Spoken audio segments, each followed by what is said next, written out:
Welcome to the Truth and Liberty Show, where trusted leaders bring biblical insights to important issues to help you stand for truth and effect godly change in our nation and in our world.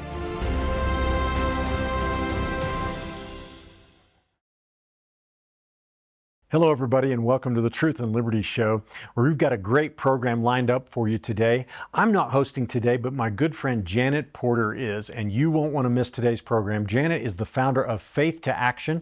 She's the author of the original heartbeat bill in America, which got passed by, I think, almost 20 states in this country, banning abortion after a heartbeat is detected. She's also a great culture warrior and a good friend of this ministry, so I know you're going to enjoy today's show. Hello, I'm Janet Porter. I am filling in for Richard Harris with Truth and Liberty, and it's such a privilege and an honor to be here. I want to start off with a book recommendation. You got to get this thing. Richard Harris has put it together. It's called Faith for America. It's going to encourage you. You know, there's so much going on, and there's so many noises and so many voices. Even when things were looking bleak in our country, they had hope. Why? Because we have God, and God has intervened in America. We all saw it in the elections. We saw it when President Trump decided to turn his head at just the right moment to dodge a bullet, literally. It's encouraging for you, and we need that right now. Faith for America. You can get it at Truth and Liberty GTN, standing for the Gospel Truth Network, or Get This Now.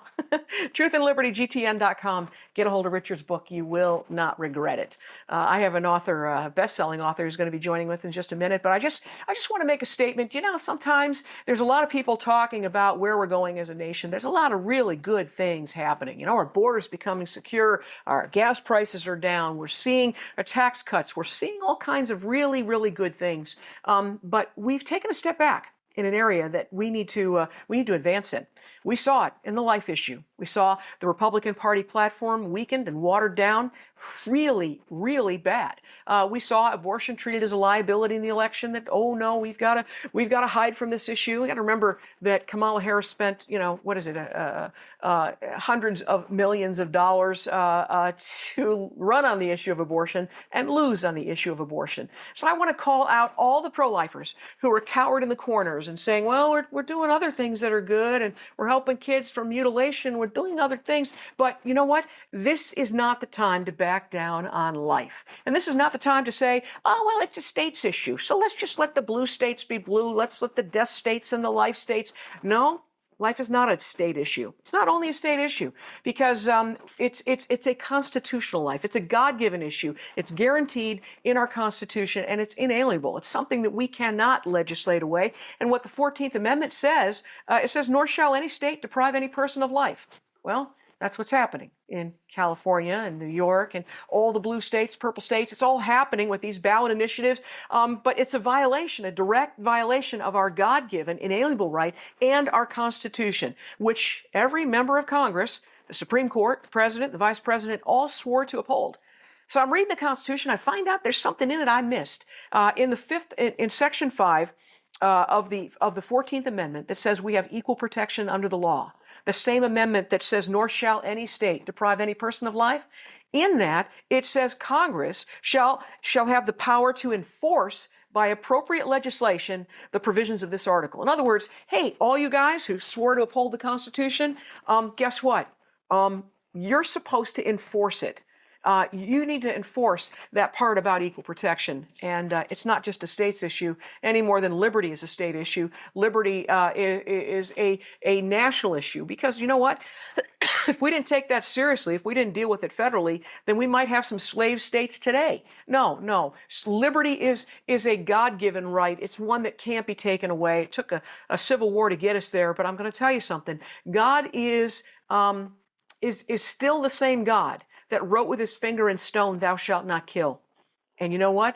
For God to bless America, we need to obey God. And yes, I celebrate all the good things that are happening, but we need to step out. And I think right now the way to do it is to jumpstart the appropriate legislation that enforces the 14th Amendment. And one of the things that does that is H.R. 682. It's the federal heartbeat bill. Congressman Mike Kelly is the sponsor this time around. And we're going to help jumpstart it with a postcard campaign. It's pretty easy. You click a button if you go to heartbeatbill.com or faith2action, f2a.org. You can actually click a button and send postcards not only to the president, to the vice president, to the Supreme Court, but to every Republican in Congress, every Republican in the Senate. Or, you know what? The Democrats, they took an oath too. Let's send it to all of them and remind them that their job is to uphold the 14th Equal Protection Amendment in the Constitution. And click a button. I'll tell you this, though. You can notice by the prices, we don't cover all the costs. We wanted to get volume. We want to get a whole bunch of postcards coming in.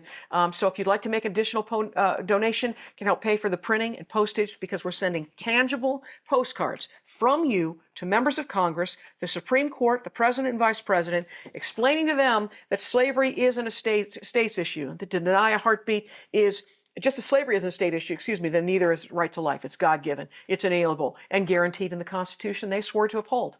So just as to deny a heartbeat is to deny science and to ignore it is heartless, this is the message to jumpstart the federal heartbeat bill and actually protect children. Roe versus Wade is in the ash heap of history. It's time we do something about it. Beyond fighting these ballot initiatives, beyond passing laws in the states, we can end it, and we can do it nationally for every child whose heartbeat can be heard. That's my message to you, but I've got another message, and that is one that we have the freedom to use to learn from history. There's a very famous quote, you've heard it before, that those who cannot remember the past are condemned to repeat it.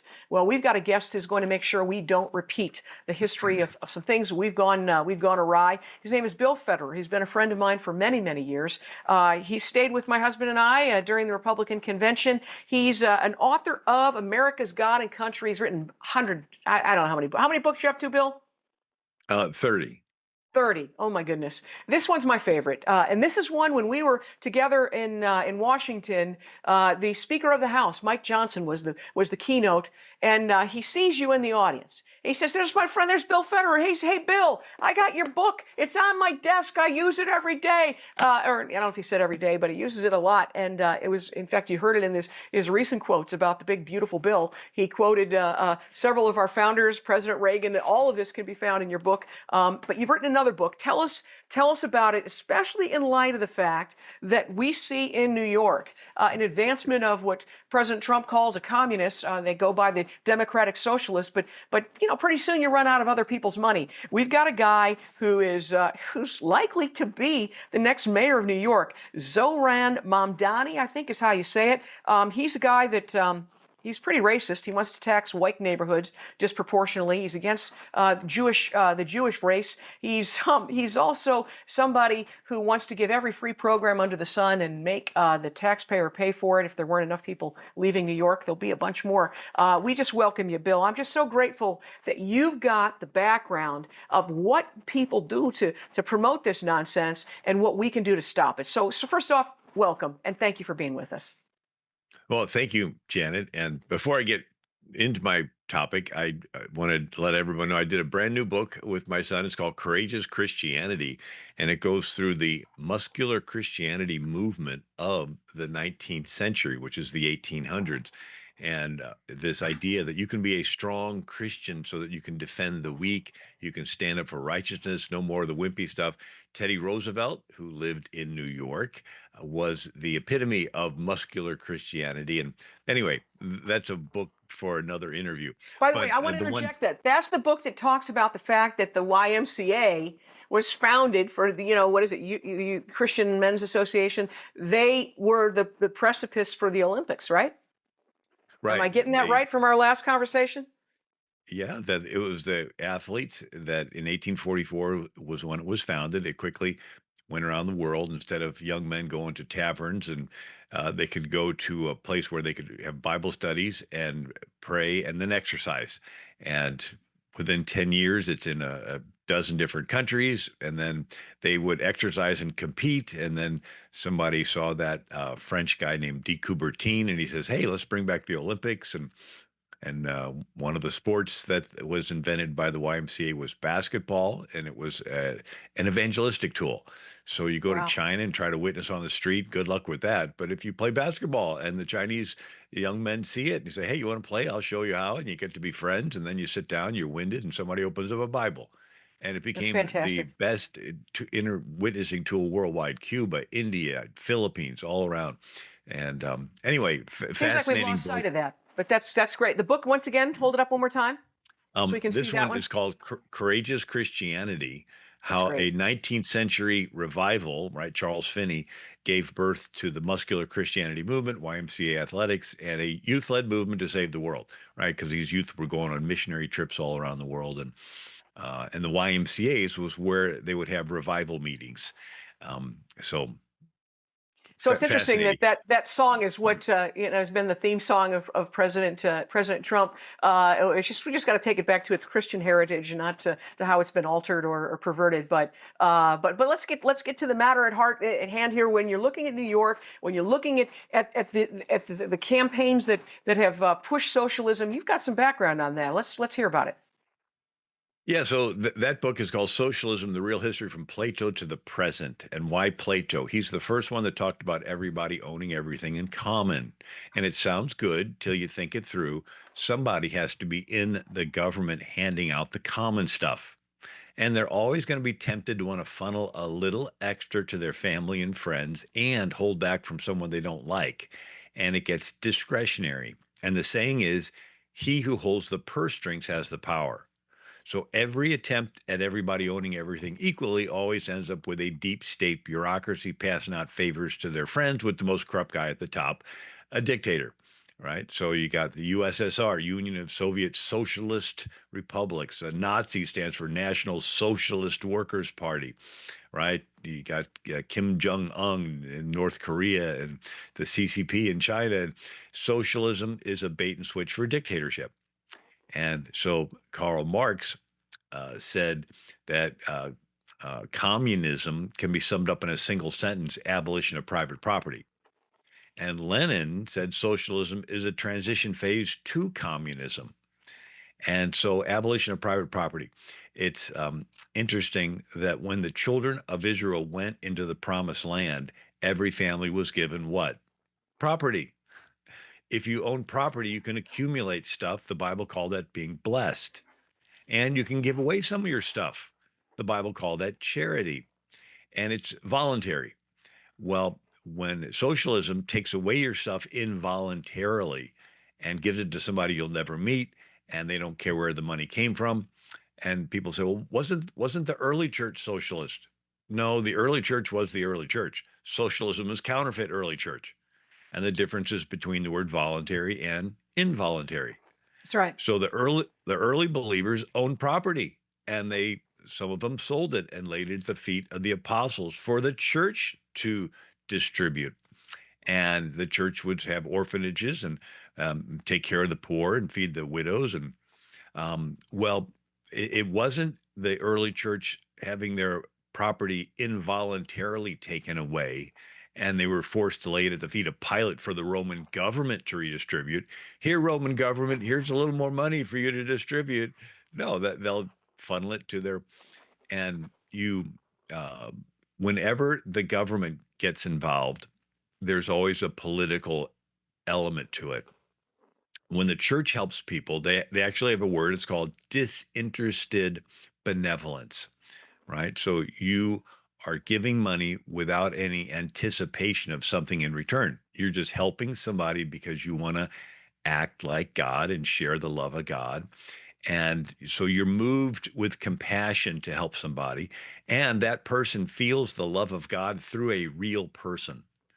And through that, a relationship is developed, a trust where you can share the gospel message. And then they want to emulate that. And at some point in their future, they get successful and they contribute, and this thing grows. Well, Yeah. when the government helps people, it's always in exchange for something. In Egypt, you need food. The government comes and says, we'll give you food, but it's in exchange for your cattle, your land, your lives, your children, your votes, right? And so Mhm. it is a interested benevolence. There's a advantage that you want to get over the other person. And so if you don't own any property, how can you be charitable? What are you going to steal from somebody, break the law, now you're a thief? No, the whole thing comes down to God entrusts you with stuff, and then gives you opportunities to demonstrate on the outside the love of God that's on the inside. You know what? It's And so, interesting. We see a movement against property taxes, which I think is a great movement because we're really not owning our property if we have to pay taxes on it. It's like renting. But there are states that are trying to get rid of the property tax, and I think that's a fantastic move. But on the other side, we see, the movement, more entitlement, more free programs, more socialism, and more taxes. So run us down the gamut of how we've seen these things work in the past, how they've taken, the marketing of products and they've used it to market these really bad ideas like socialism.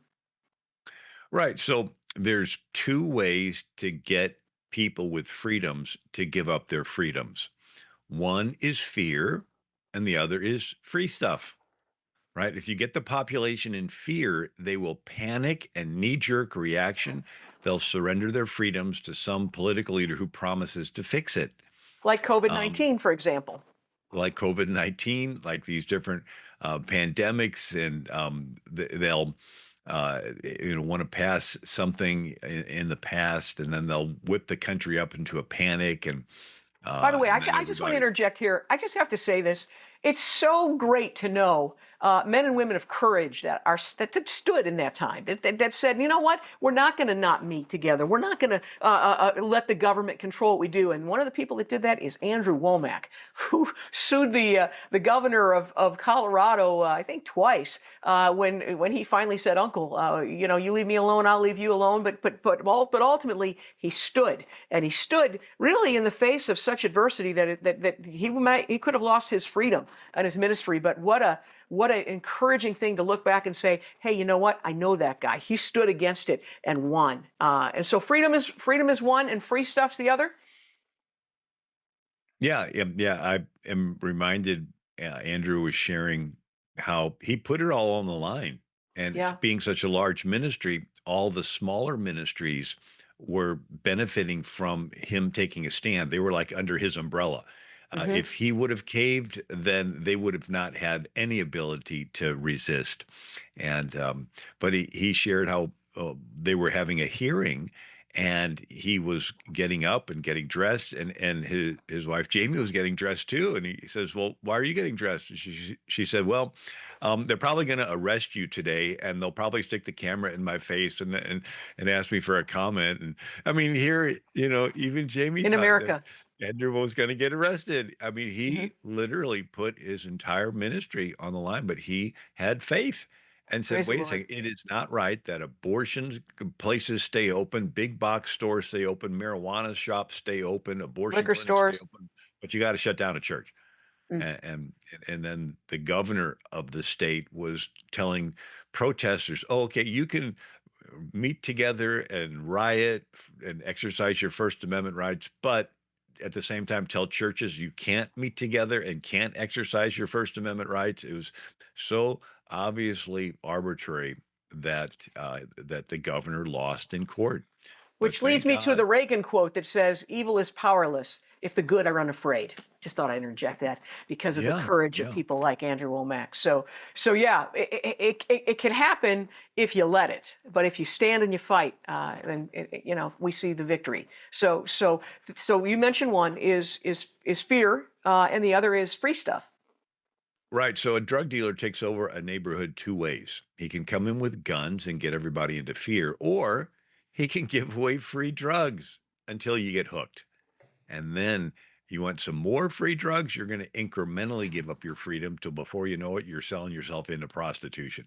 And so this idea, it's a front door, back door approach. It's like a hunter. You can hunt animals with a gun, or you can hunt animals with a trap. And if you study how to catch wild pigs in Texas and some states, they have lots of wild pigs. And you put a post in the ground and you throw some corn down, and the pigs come and eat the corn, ignore the post. Next day, there's two posts in the ground. Well, the pigs come, ignore the two posts, and eat the corn. Next day, three posts, four posts, and you start putting the posts in a semicircle. And the pigs come, eat the corn, they keep ignoring what's going on until pretty soon there's just a little opening, and they squeeze through the opening and they're eating the corn, and you shut the gate and you caught yourself some wild pigs. You trap them through dependency. And so this is actually They have a name for it. It's called the Cloward-Piven strategy. And so in the 1940s, you had FDR in America, and at Columbia University was Richard Cloward, Francis Piven. They were socialists. A lot of socialist professors there at Columbia. That's where Still. former President Obama went. And so the Cloward-Piven strategy is you're not going to institute socialism in America with tanks. But if you destabilize the economy and get everybody to need government assistance, and then the government comes along and says, "Well, we'll put you on welfare. We'll put you on Medicaid. We'll give you government money, and we just need you to sign up for it." And then once you sign up for it, then they will incrementally require you to give up a little more freedom.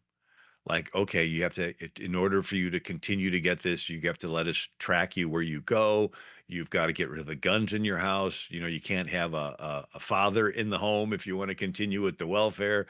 And then you have generational in, indebtedness to the government, and you can perpetuate this.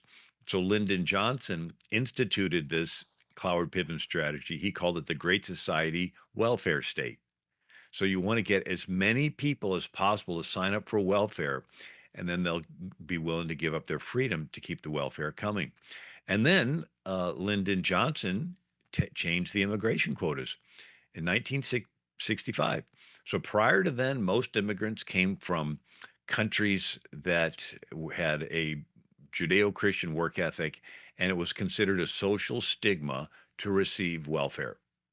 You would have, immigrants from Europe and even the Black culture in America. It was considered a social stigma to receive welfare. I I wrote a remember. book on George Washington Carver, and he said, "I never allowed anyone to give me money, no difference how badly I needed it. I wanted literally to earn my own living." And so this was the attitude. It was considered a social failure to have your friend neighbor being successful, and in the back of your mind that you're receiving free stuff.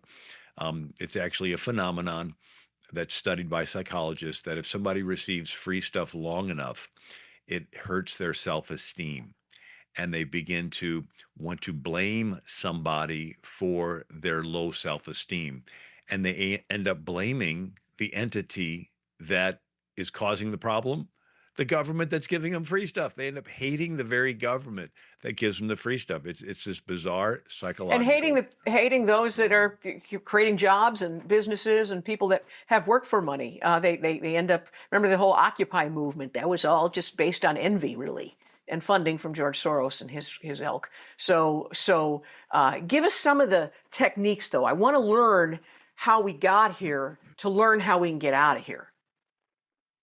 Yeah, well, the fear and free stuff, to create fear, you have to have a crisis.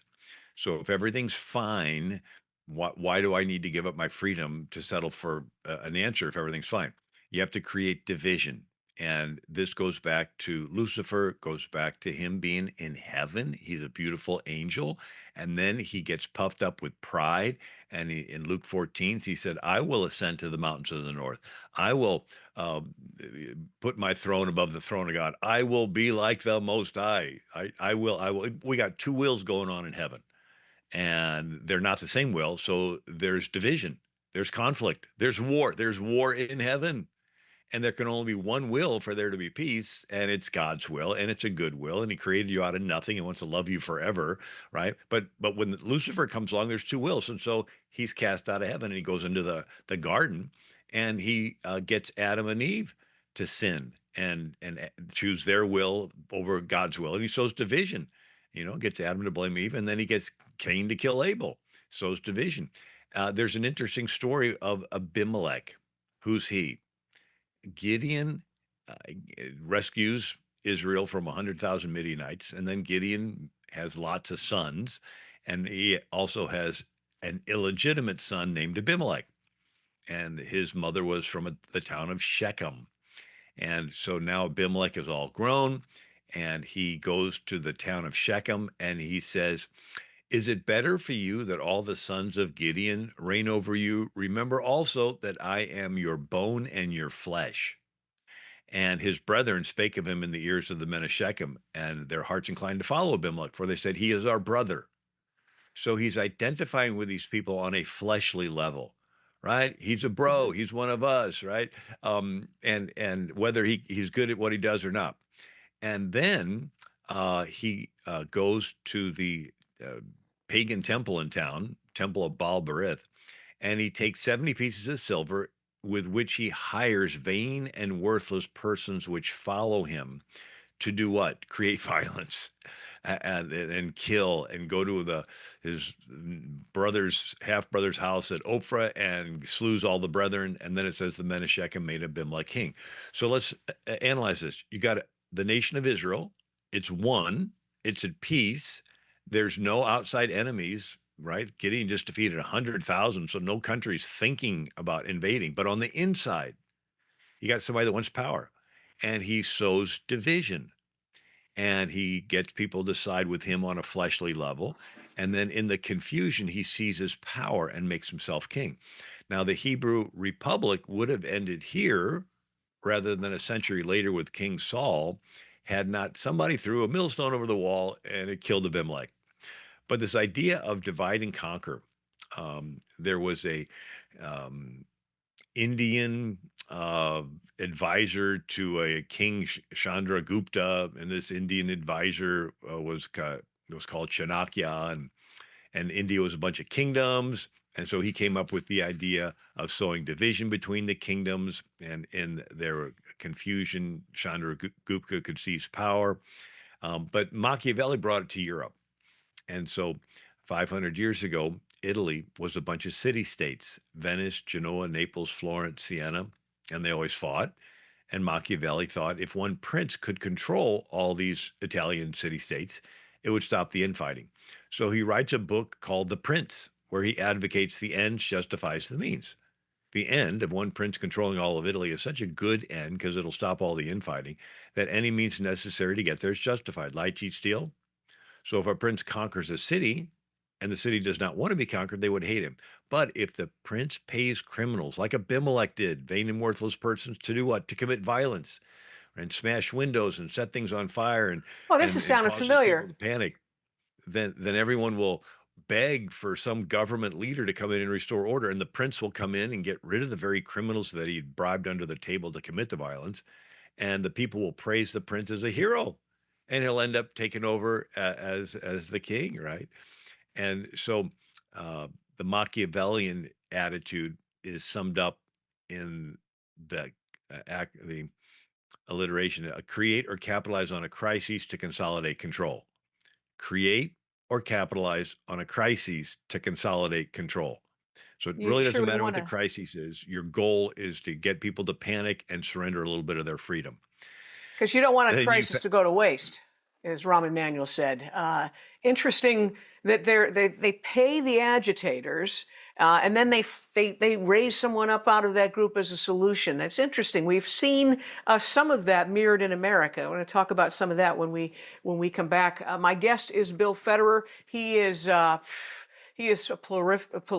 prolific writer. He is a best-selling author. He is a friend, and he is telling us what has happened historically, not just in American history, but world history, how we can learn from it, how we can see it coming and prevent the downfalls that we've seen in the past. I am Janet Porter. I'm filling in for Richard Harris, who is the host of Truth and Liberty. It's my honor to be a part of this. And by the way, pick up Richard Harris's book when you can. It's called Faith for America, and you can get that at truthandlibertygtn.com. Truth and Liberty GTN, like GospelTruthNetwork.com. And we'll be back in just a moment with more from Bill Federer on what we can learn from the history we have studied. We'll be right back. Are you passionate about standing for truth in the culture, but don't know how to get started? Well, Truth and Liberty, our mission is to educate, unify, and mobilize the body of Christ to stand for truth in the public square.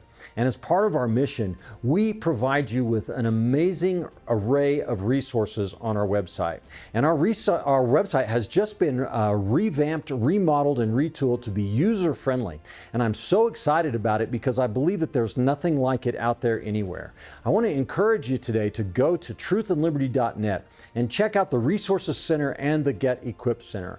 On our Resources Center, you will find hundreds of links, hundreds of videos, articles, blogs, even America's original founding documents can be found on Truth and Liberty's Resources Center. It's searchable by topic, preset topic, or you can put in a custom search to find exactly what you need and what you're interested in. In the Get Equipped section, we link you to tools created by our strategic partners, including Pray, Vote, and Engage tools. We culture impact teams, civic action teams, biblical citizenship in modern America, biblical worldview training, and more. So go today to truthandliberty.net and find what you need to get equipped to stand for truth in the public square.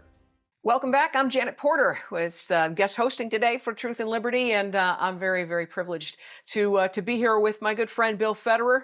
He is an encyclopedia, literally, of all our founders' quotes. The Speaker of the House relies on this, and so do I. It's a great thing. He's got a book out called Socialism, the Real History, from Plato to the Present, and to New York, as it turns out. We've got a socialist running for mayor of New York. Hey, just give away free stuff till all the money is gone. That's where we're headed if we don't stop and do something about it. Bill's the guy to tell us how to stop it, how to learn from what they've done in the past. We just talked before the break about the one creating the crisis and the deception that happens as a result. And certainly the media has been a tool along those lines. Bill, let's pick up where we left off. It has to do with funding and creating a crisis. You know, hiring the thugs reminds me of when they paid people to give false testimony in the trial for Jesus. The testimony didn't add up, but there's a lot of things you don't really see that's under the surface. Like, I don't know, you have rallies in New York against ICE and Portland and around the country, and they all have the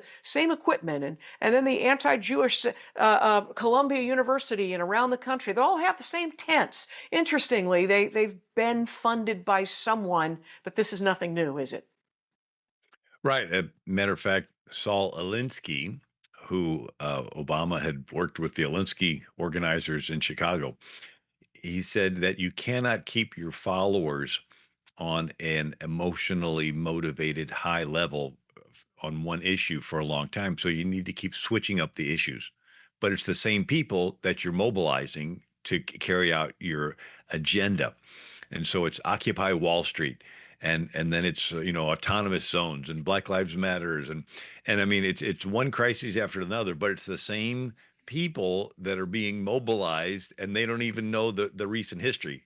They just follow whatever the instructions are. They get stirred up to be protesters. But this idea of creating crises, it all is based on the people not knowing the truth. Now, this is what I call the battle for the mind, or it's psychological warfare. And your spirit, mind, and body, your spirit is drawn toward God, your flesh, your body's drawn away from God, but the mind is the decider. It's the battlefield. Karl von Clausewitz was a 19th century military strategist, and he gave the classic definition of the purpose for war. The purpose for war is to get your opponent to submit to your will. Pretty simple, but you got all these weapons and all these bombs and guns, but it's all for what? To get your opponent to submit to your will.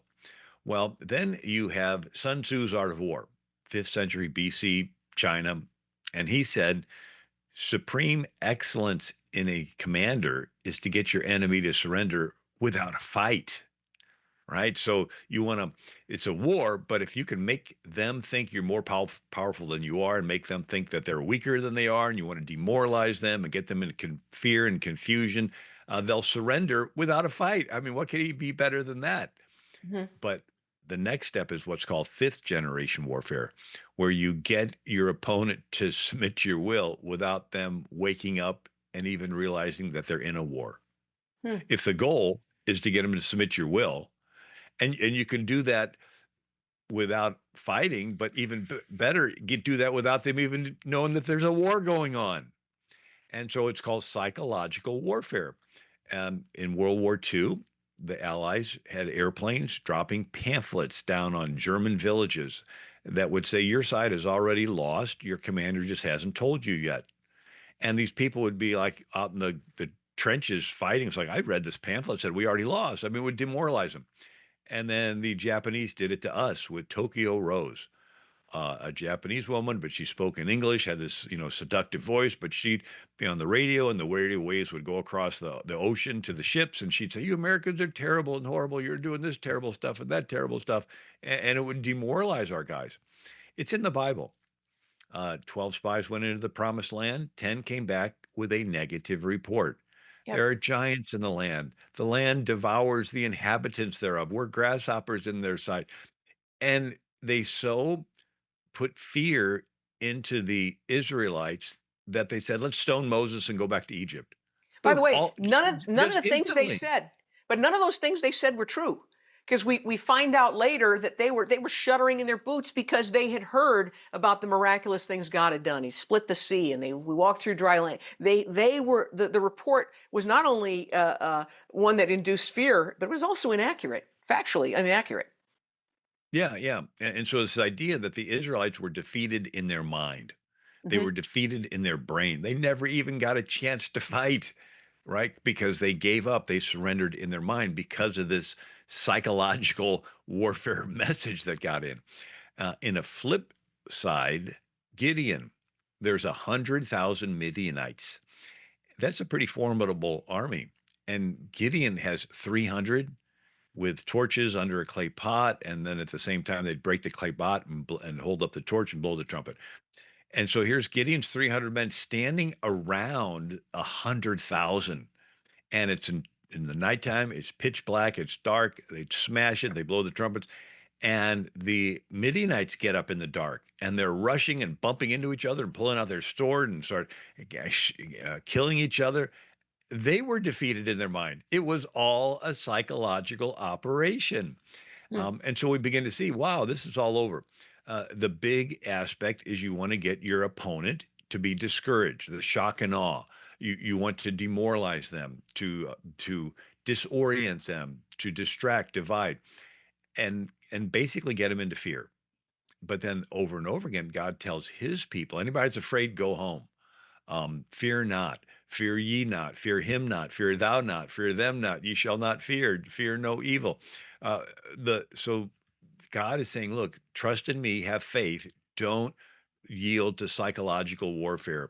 And so the tactic is done from the inside. And so this is what's called fifth generation warfare. So your enemies outside the camp, they can try to make their enemy, like what was it? Robert E. Lee with McClellan on the Union side and Lee on the Confederates. And Lee would like move his troops over a hill on this spot and that spot. And they would just be marching. And McClellan was like, man, they must have this huge army because it's like all over the place, not realizing it was the same troops that would just sort of go forward and retreat from a distance. And um, so you can, when you see the enemy on the outside, you can get demoralized. But what's even better is you do this tactic from the inside.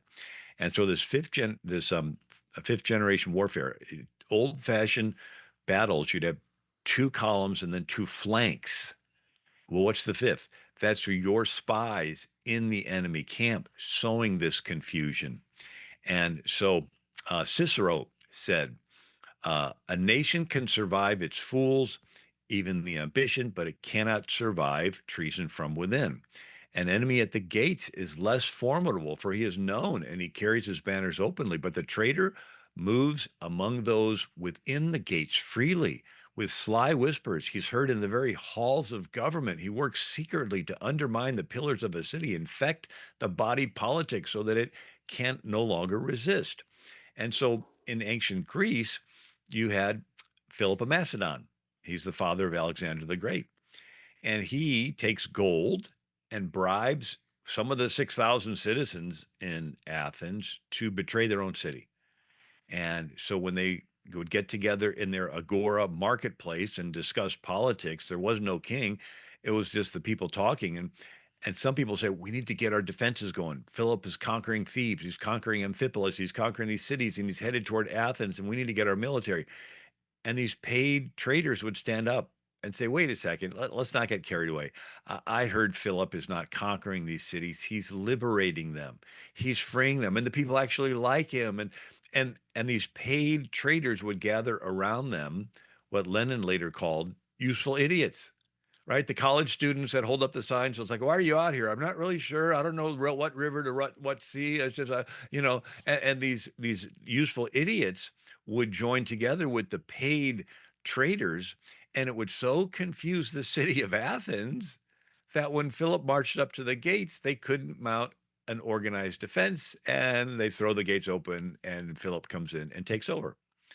And It, so this idea, I was just going to um, say, it looks to me like we dodged a bullet. Like these very tactics were being used in America. Well, we see it everywhere, but God intervened. I mean, and we saw in this last election, despite all of the election fraud, this could have been repeated again, could it not? oh, it definitely did, and that's why even though there's tensions between Elon Musk and President Trump, we have to give Elon credit for buying Twitter and breaking this narrative because Amen. they Amen. had all of this. And But pray for here's what was Elon Musk. Pray for him because this guy has a lot of, he could use his power for good and he could use it for not so good. And we just need to pray for him. I do think he's hungry for God. I love his little boy, X. But I think that he has brought some good things to the table in terms of the big, beautiful bill. There's some things that aren't so beautiful. It's the big part. It's the spending into oblivion part. And so, yeah, I just thought I'd mention that. We need to pray against that division, I believe. I totally agree. Lord bless Elon and Amen. draw him to you and reveal your truth in this situation to him. Amen. But here's a quote from Roosevelt. He says, "We have seen the treacherous use of the fifth column by which a persons supposed to be peaceful visitors were actually part of an enemy unit of occupation." Imagine that, people coming over here pretending to be Oh, peaceful visitors. crossing the border, FDR for said example. in May 26, 1940, FDR said, "Today's threat to our national security is the Trojan horse, the fifth column that betrays a nation unprepared for treachery. Spies, saboteurs, traitors are actors in this new strategy." October 12th, 1942, FDR said, "Our enemies have spread falsehood and terror. They have started fifth columns everywhere. They have duped the innocent. They have fomented suspicion and hate between neighbors." And so this idea, here's FDR, that's the 1940s. And then let's look at the Cold War. I just So want to you have interject. Stalin. Look, it's not just between neighbors. Look at the division that has been sown between families. Remember about the whole COVID thing and vax and not vax and this election, who you're for, where you're from, and what it's you see the division everywhere, down to the family unit, even within the Christian homes. Yeah. And so during the Cold War, so World War II is over. World War II is over, and you have new countries being formed out of what used to be, Nazi controlled area. And they would have republics and they would elect leaders and they would be trying to dig themselves out of all the post-war crises. And it looked hopeful, but the Soviets didn't like that. So the Soviets sent in KGB agents to do critical theory. What's that?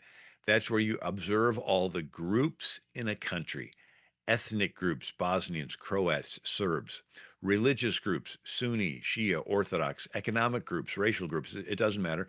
And you would call some victims and others oppressors, haves and have nots. And then you would feed tensions between them and start protests that you would escalate into riots and violence and bloodshed. Why bloodshed? Because then people think emotionally and not logically. My friend just got killed. I don't want to talk politics. And then people want to blame somebody for all the problems. Like all this killing, I got to blame somebody. Who's at fault? And then they would co opt the media to channel all that hatred and emotion toward the new leader of the new republic.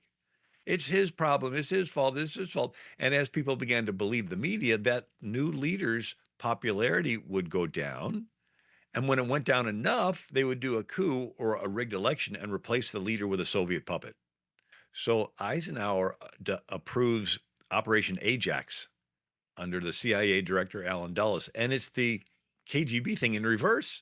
He sends over Kermit Roosevelt Jr., excuse me, the grandson of Teddy Roosevelt, expert in foreign languages, goes to Tehran, and he organizes mobsters and gangsters and radical imams, and he stages protests and riots, and they, attack mosques. And then he co-opts the media to blame Mossadegh for all the problems. When his popularity falls, they do a coup or a rigged election, and they replaced Mossadegh with Reza Pahlavi, the son.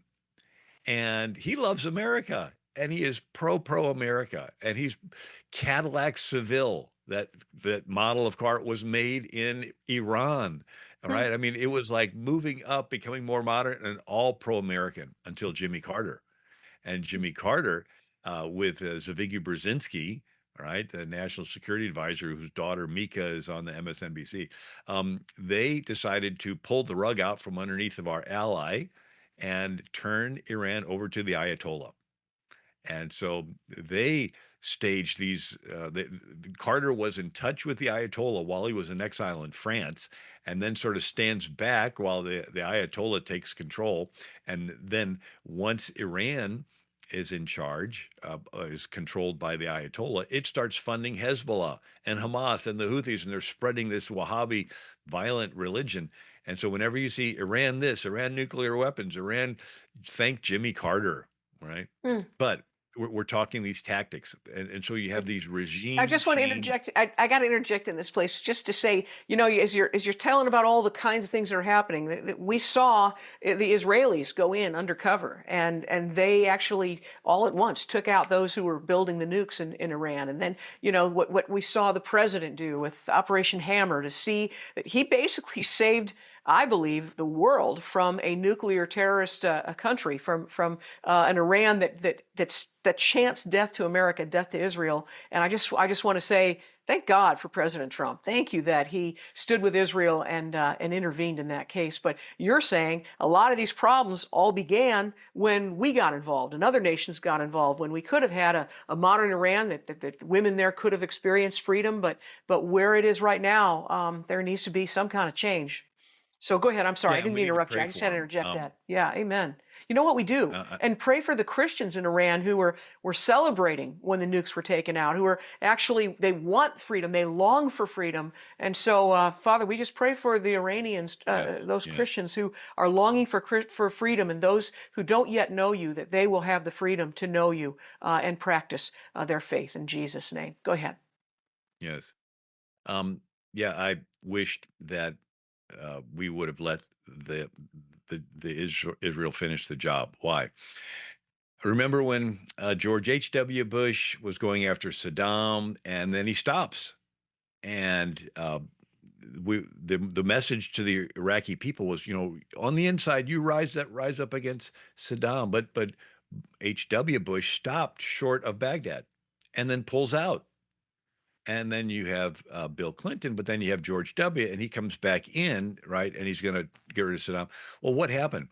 When the message came, here's this American army, and they're getting closer and closer.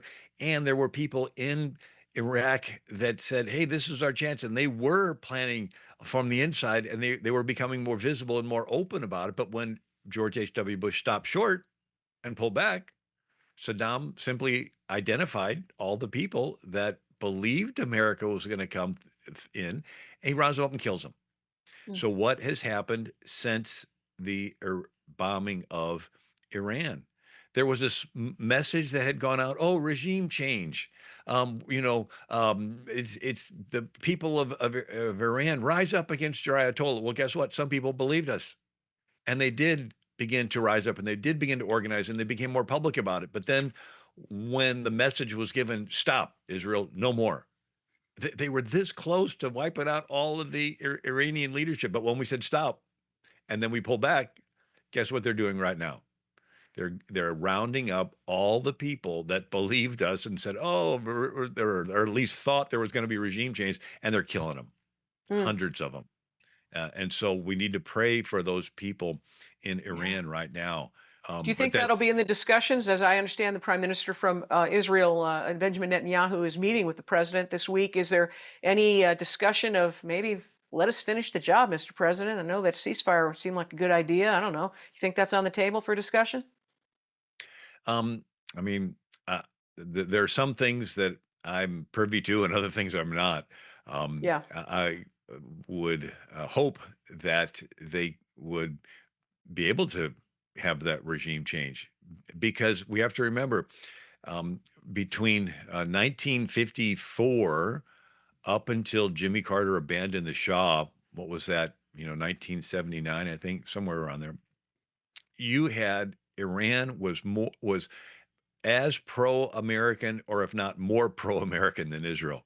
Hmm. I mean, Wow. the Shah loved America, Tehran loved America.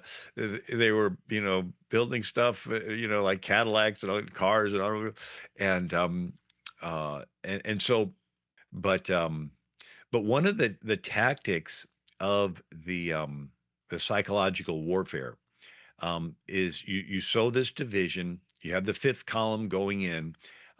They want to create crisis, but they want to blame you for the crises that they start. Yes. And it's in the Bible as well. Potiphar's wife accused Joseph of lusting after her when she was lusting after him. Right. So it's called psychological projection or blame shifting. And little kids do it. I didn't start the fight, you did. Or a cheating spouse will accuse the faithful spouse of being unfaithful, Hmm. right? The cheating spouse is getting caught. And it's like he accused. And I even found a military review magazine, December 1960. And it said, a review of Soviet psychological warfare. This is an example of propaganda technique of name calling. So a psychologist called projection. If you do something wrong, accuse the enemy of doing it before he accuses you. So David Axelrod was a campaign advisor for Obama. And on NPR radio, April 19th, 2010, he said in Chicago, there was an old tradition of throwing a brick through your own campaign office window and I then remember that. calling a press conference to say you've been attacked, Hmm. right? The campaign's going on, it's going on. And then the news headlines, a brick was thrown through the Democrat campaign office. And then he holds a press conference and Yep. hints that it was the Republican, and this innocent Republican candidate, like, I didn't do that, but his name keeps getting associated and repeating it. Hmm. Candidate denies throwing a brick through the window. Well, all people see is the candidate and the brick, and they just keep repeating it until people make a subconscious connection, right? And so Yeah.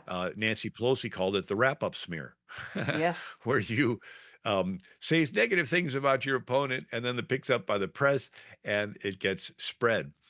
This projection, again, Elijah, the prophet, finally meets King Ahab. And what's the first words out of Ahab's mouth? Is that you troubler of Israel? And Elijah's like, excuse me, Ahab, you're the one troubling Israel, but you blame me. Um, and they did it to the Apostle Paul. He's in the temple, shaved his head, fasting, praying, and some Pharisees see him stir up a riot. And the riot gets so bad that they shove Paul out and they shut the doors of the temple. The Romans come down, rescue Paul. They eventually have a trial. And the Tertullus, the Pharisee prosecutor, says, we have found this man, Paul, a pestilent fellow, a mover of sedition among the Jews, a ringleader of the sect of the Nazarenes, who's gone about to profane the temple. And Paul gets up and he says, they neither found me in the temple disputing with any man, neither raising up the people, neither in the synagogue nor in the city, neither can they prove the things whereof they now accuse me. They're the ones that stirred up the riot, but they blamed this innocent Paul for stirring up the riot, right? Nero did the same thing. He set fire to Rome and he blamed the Christians. They even did it to Jesus. They accused Jesus of being demon possessed, right? These Pharisees whose father is the devil accused Jesus of being demon. And Adam did it to God, right? He blame shifted. Adam sinned, but he tells God, well, it's the woman you gave me. Hmm. right? He had the audacity to try to blame God for his sin. And so this strategy we see over and over again. Hillary Clinton, when she was Secretary of the State, she approved the Uranium One deal, where she got a lot of money off of giving a fifth of the U.S. uranium to Russia. And coincidentally, lots of deposits were made to the Clinton Foundation. And This is when it, treasonous, is it not? yeah, and when it became public, she paid for the Steele dossier to accuse Trump of colluding with Russia. And for 2 years, Trump colluding with Russia, Russian collusion, Russian collusion. They've got the playbook. Joe Biden had classified documents in his garage that were illegal. He shouldn't have had them. So what do? They stage a very visible protest on Mar-Lago to get documents that they knew Trump had, right? And they were secure, but they accused Trump of what? Having classified documents. And over again, Trump, And classified then that they documents, had the Trump, classified. audacity, then they said that if Trump's elected, that he'll weaponize the government, the very thing that they were doing. It's really, I mean, do people buy into this still? Because it's just so obvious, it seems. Yeah, Accuse them of what you're doing. yeah. Mitt Romney was running for president, and Harry Reid, the Senate leader, accuses Mitt Romney of not paying his taxes. And it gets negative press for Romney. He loses. And then after the election, Harry Reid's being interviewed by Time magazine. And they said, we did our research. Romney did pay his taxes. And Harry Reid said, I lied about Romney, but he didn't win, did he? It's like, Oh there's no my. God, there's no right and wrong. It's just a political tactic. You just say a lie about somebody. And Well, you've and run so for that was, Congress. I've run for Congress. It's they can pretty much say anything they want about you, and it's too late by the time you want to do anything about it. The election's taken place. Something needs to change there. yeah, Charlie Hurt on Fox News, Hannity, May 23rd, 2019, said this whole thing is like this game of projection. Whatever they accuse President Trump of doing, we then find out not only did President Trump not do it, but they did it. Hmm. Right. So this is the tactic. And We've and got one so minute left, Bill. So I'm going to give you a strong finish. So let you summarize all of this together, if you can. yeah, so the color revolution, it's this strategy where you get people into division, pit them against each other, co-opt the media to blame the leader of the country, so that you can do a regime change and replace the leader with a Soviet puppet or something. These are psychological tactics that have been used on other countries through the Cold War. Obama turned them and used them inside on American people. 2012 Defense Authorization Act, he brought back this Mockingbird project where he can weaponize the government to lie to the people. 2015, Obama signed an executive order using behavioral sciences for the benefit of the American people. It's like, what's behavioral? It's PSYOPs. 2016, Obama signs the Countering Foreign Propaganda and Disinformation Act, which gives him the authority to decide what's disinformation, what's not, and to cancel anybody that says something different. And so what we're experiencing, right, is the deep state still has their fingers in the media, and they're trying to, the George Soros going in paying for these We're riots in we're Los out of Angeles and time. so I'm forth. afraid we've got to have to wrap it up, though. Bill, Uh, if there's you the if you books, live in New York, Socialism. get his book, Socialism: The Real History from Plato to Present. We're grateful. God bless you.